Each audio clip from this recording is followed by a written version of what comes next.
السلام عليكم طلاب، شلونكم؟ ان شاء الله تكونون كل بخير.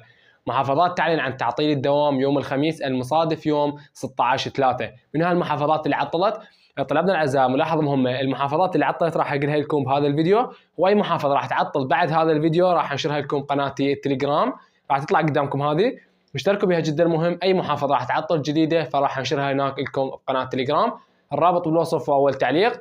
وهسه مثل ما متعودين اكيد خلينا نروح على الفيديو.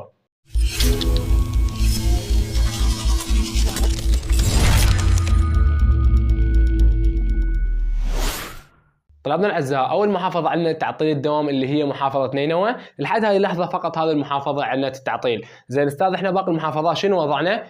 طلاب منا ل 12 بالليل، واضح؟ منا لحد الساعه 12 بالليل.